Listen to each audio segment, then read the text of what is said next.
Listen, too many couples are straddling the fence when it comes to their marriage, and then they're wondering, man, why isn't our marriage better? The reality is, anything that you go into half-heartedly is never going to become all that you want it to become. We understand this in every area of life. In sports, if you come in half-heartedly, you're going to suck, or you're going to get injured. In work, if you show up half-heartedly, you're going to be a mediocre worker at best. Probably you're going to get fired.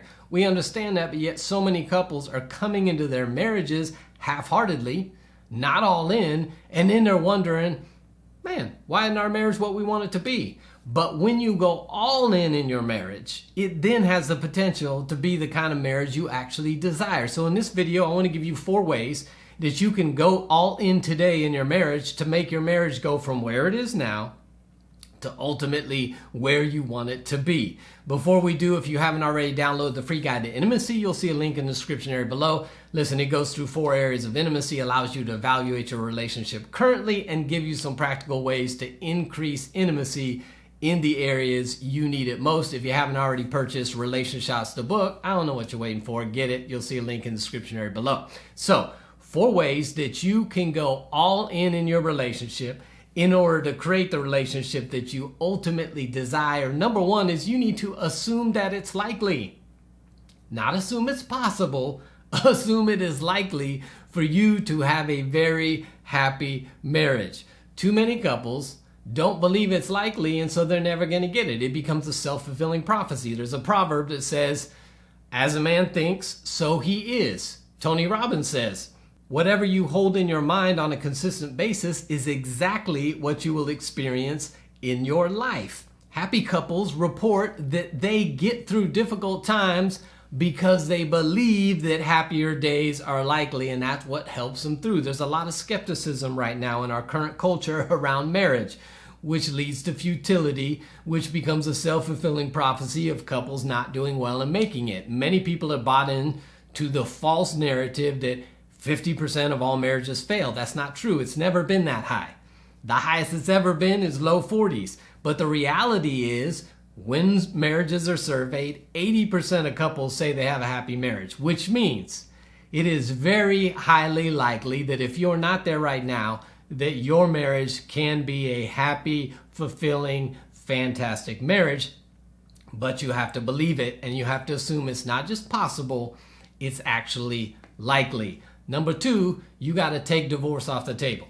Couples that use the word divorce as an option, as a threat when things aren't going well, create insecurity and instability in their relationship. And too many couples throw around the D word all day, every day, thinking that it's an option. Those couples that think it's an option will find themselves in a place where they're not all in the relationship because it's like, well, I don't need to be all in because if it doesn't work out, then I can just go ahead and get out of the relationship. If you believe that divorce is an option, the marriage will shift into a performance-based relationship where you're always wondering, have I done enough? Have I done well enough that the other person isn't going to go anywhere? And when you get to that place, you can't fully be yourself.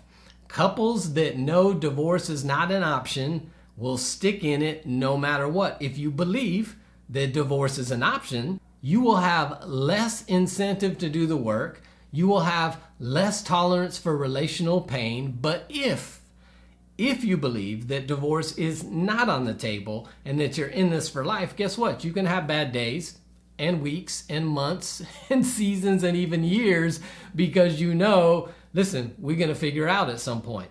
And when you're having those bad moments, you know we're in it forever. That's why couples where divorce is not on the table do not have to die on the hill of every issue in their relationship. Like, we got to solve this right now. Whereas, listen, we got 3, 4, 5 decades to resolve our issues, to grow our marriage, to get better. So couples that know divorce is not an option now understand we're going to work through it because that's the only option. Number 3 is trust that your spouse is all in.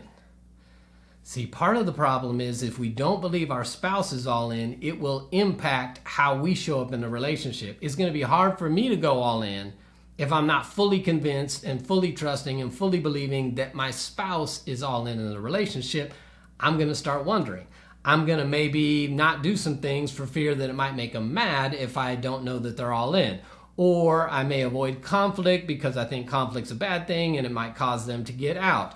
Or I'm not going to share openly and honestly and transparently because I don't know if they're fully in here. And guess what? If I'm not convinced and I'm not assuming that my spouse is all in, I will be unable to show up 100% emotionally invested in a relationship because guess what? I'm going to hold some of that back.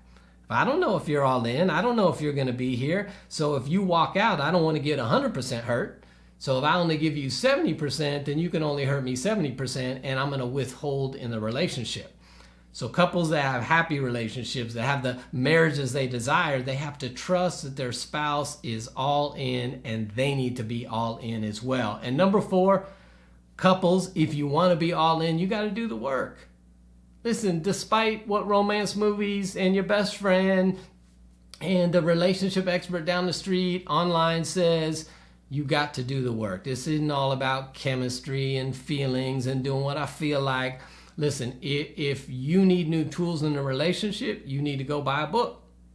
You need to invest in it. If you're stuck, you need to take a marriage class. Get in a marriage conference. If you're struggling and don't know how to get out of the cycle you're in, you need to get some counseling.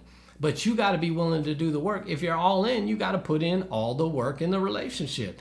You can't expect to just sit back and let things passively happen and have a good relationship. So if you want the relationship that you ultimately desire, if you want to see your relationship go from where it is now to where you think everybody on social media is that isn't, but if you want to move from where you are to a happy, healthy, thriving relationship, you've got to go all in the relationship. You got to know that it's likely you can get there. You got to take divorce off the table. You got to assume that your spouse is all in so you can go all in, and then you guys got to do the work. Listen, you can go all in your relationship and completely transform your relationship, but you got to be willing to get in and do these things. So hopefully those are helpful to you. I would love to hear your comments in the comment section below. Have you noticed that you're holding back in your relationship? And what will you need to go all in your relationship? If we can help you in any way, again, we got a ton of resources in the description area below. We'd love to be part of your relationship journey. And until next time, we'll see you right back here on RelationShots.